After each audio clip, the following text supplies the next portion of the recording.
Welcome back to the Rules of Engagement. We'll shortly get on to our next segment, which is going to be a Terran vs. Zerg, how to come back from being behind, looking at how Polt does it.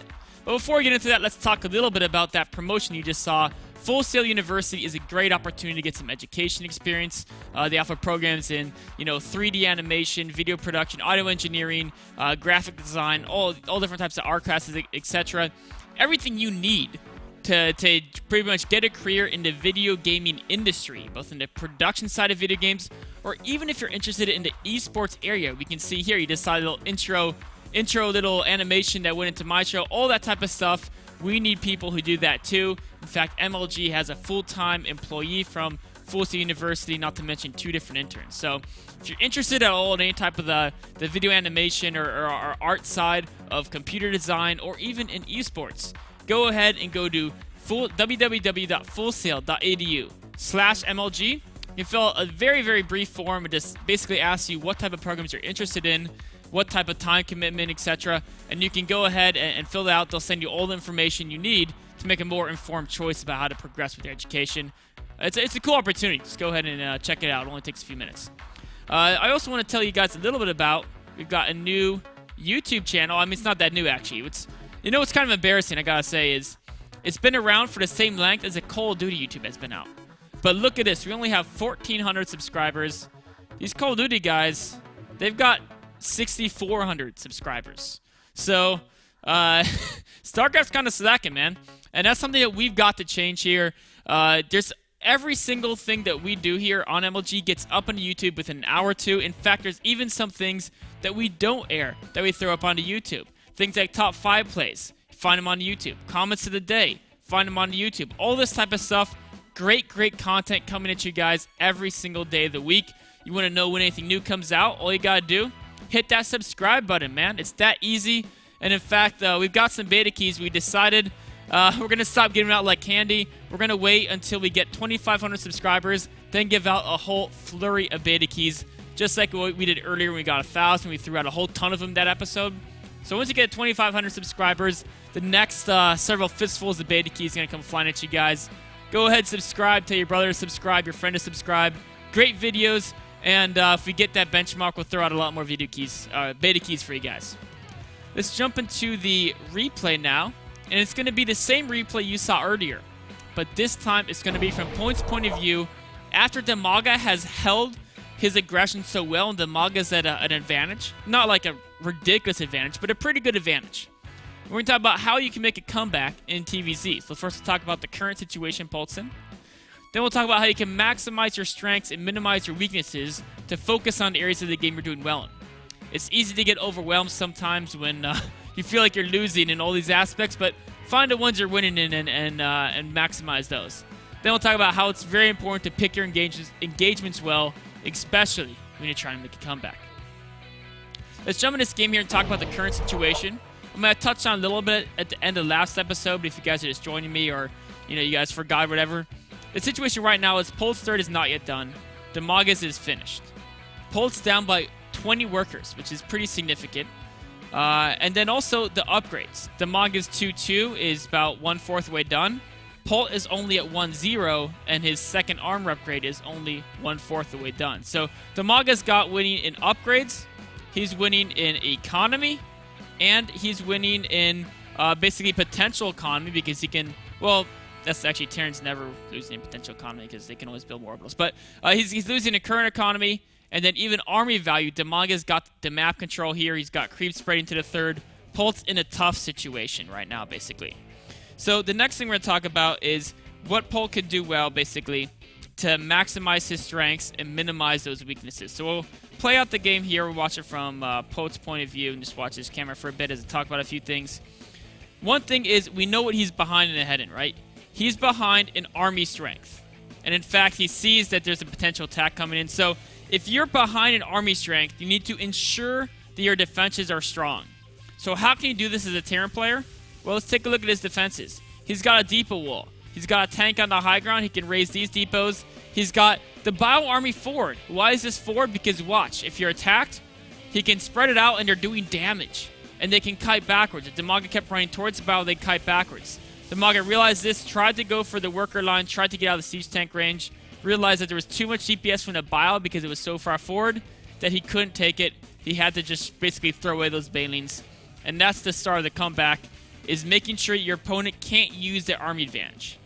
Now, even after that, we can still see Pol has a slight army advantage, but he's still not looking so great in economy because his third base isn't set up yet.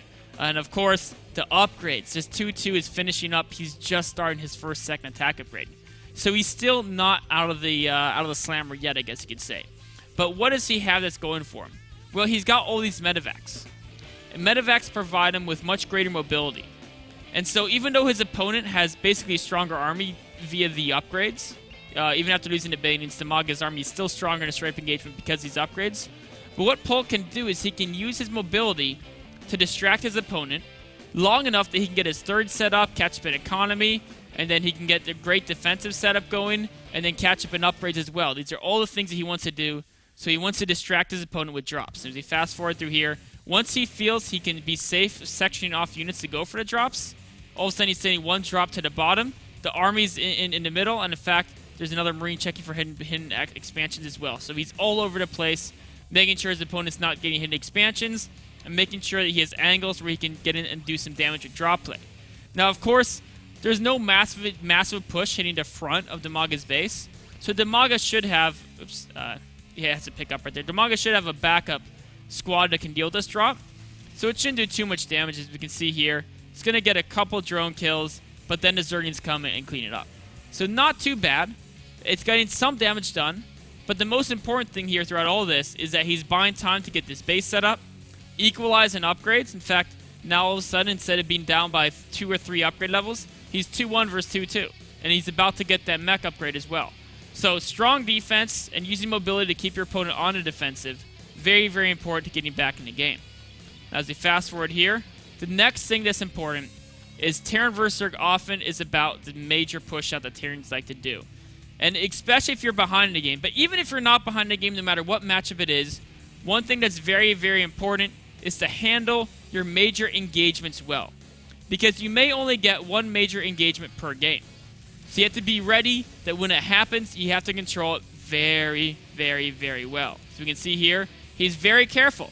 Look at the siege tank positioning. He keeps these two on siege. Unsieges the back 4 and moves them in slowly. Why is he being so slow and methodical? Because he can't afford to be caught unsieged by this type of army. The fungal growths and the banings will absolutely destroy an army without siege tanks in it. If they have fungal and banings, you cannot just charge them blindly. You've got to be careful, especially when you're behind, and if you lose this army, you're basically lost the game. So you have to be very, very careful with it. Make sure that you treat your engagements you have very, very well. So meanwhile, he's being careful. That's giving Damaga time to get the Broodlords up, though, which is usually a bad situation for Terran. If you can't do too much damage before the Broodlords get up. But it's better than losing your whole army. So he's being patient, methodically pushing in. When the Broodlords come, he's like, you know what? Maybe I can get in there and snipe a Broodlord. Damaga says, no, I have Infestors.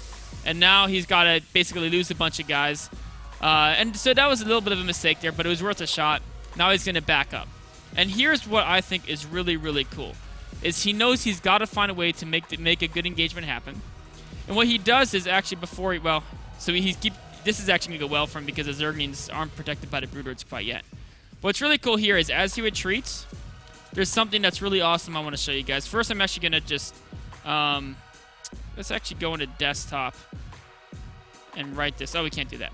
But let's pick back in the game and go forward a little bit more. And there's a really cool, I love military history, so I'm going to do a little bit of a side talk in military history. There's a really cool general back in the Carthaginian wars against the Rome. They call them the Punic Wars, called Hannibal. There's a very famous battle he fought called the Battle of Cannae. And what he did there is he had a line of troops similar to this, right? And he had them basically informed in basically this type of formation, right? So an arc facing out.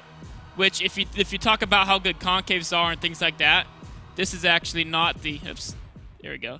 This is not like the ideal battle engagement, right? Because your units in the front are going to get crushed, and your units in the back aren't going to support them that well. It's a convex line. You really want the concave line. But the whole idea of it is that you put the guys in the middle, and that'll get all your opponents... Let's actually talk about the opponent's guys. They're going to come in. All your opponent's guys are going to focus their attention on what they think is the easy kill in the middle, right? And then what you do is your army that was in the middle, all of a sudden, this just goes all the way back. And when it goes back like this, what happens? Well, all of a sudden, instead of having this line right here, your army now all of a sudden looks this line gets reformed into something new that's going to look like this. And where's your opponent going to be? Well, because they put all their attention in the middle, as they swarm forward, they're going to be right here. And you just got them in basically the jackpot situation where you can basically attack them from all angles, right? You've got that great concave. So yeah, my drawing's not that great there. But the idea is this, basically. You put a weak spot in the front, and then as they come in to try to get the jump on your weak spot, you pull it back, you've got them surrounded, and that's when you can really do some great damage. And what I think is so awesome is that Polt used the same idea right here in this engagement. Let's check it out as we get back in the replay here. We can see Demaga sees the weak spot in the front center. He comes in for the swarming action to try to kill it. But all of a sudden, look at this. Boom. I mean, the front guys die instead of backing up, but the same idea is there, is that all of a sudden what you think is a weak spot in the front, you can run in there and you basically attack them from all different sides, and now, look at this position he has. He's got a great flank from multiple angles. The Zerg units, especially the Broodlords and Infestors, are much less effective. The Broodings can't get in the way and attack the Marines, and the Infestors don't have great fungal growths, and as soon as they run out of fungal growths with this type of Marine spread, all of a sudden the Marines run in, and they can just get great damage on the Broodlords. One really nice fungal growth there. Actually, fungal growth saved the life of the entire Zerg army here. But he just pushes forward here, and he's getting great trades here, getting 2 Broodlords, got a couple Infestors, almost all the Zerglings, and, you know, he's running low on Marines, but look at this, another Broodlord. Wow, great transfuse there. Would have died there, but Demago did a great job of the transfuse. But what turned a situation where almost no Terrans can win, Marine Marauder Siege Tank against a Broodlord army, all of a sudden, at the end of it, they've got equal supplies.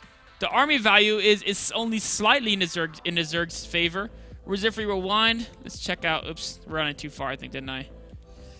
Yeah, I think I'm running too far. Well, we'll exit really quick here.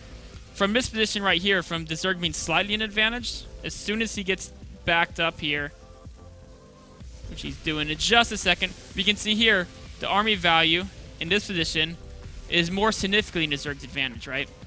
At this point right here, the Zerg's up 1,700 instead of being up just a few hundred. And the units lost tab, you can see there, the Zerg's lost 1,500 resources more. As we fast forward through this replay, all of a sudden at the end of the situation, the Zerg's lost, actually basically keeping, well, 2,000 more. So it's not insanely cost efficient, but what's impressive is that it is somewhat cost efficient in a situation where you're almost never supposed to be cost efficient because your unit quality is so much lower, right? Broodlords and Infestors versus Marines and Marauders and Siege Tanks. I mean, come on, the Zergs should wipe that all the time, but these tactical principles, if used well, can overcome even the most serious of disadvantages. Let's actually jump back in this replay again real quick, and we can see as this game goes on, now it's almost at an even footing after this battle, right? Roughly the same supply. It's at an even footing, except this is a situation you always get into if you're playing Terran. Everything looks equal except you look at the economy. You're going to have the mules, right? Equal worker count, equal economy right now. And then you can drop the mule hammer on a stir base. As soon as you do that, bam, within a few seconds, this economy is going to skyrocket.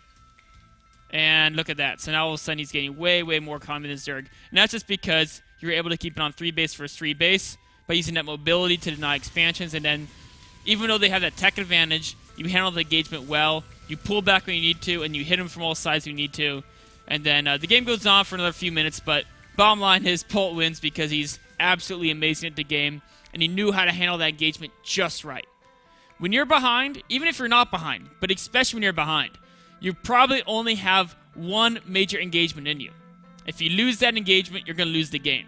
But if you win that engagement, or at least do very well in it, then the game goes on and you may be at even footing, maybe even at a slight advantage. So always look to try to make sure that the engagement is in the perfect position for you.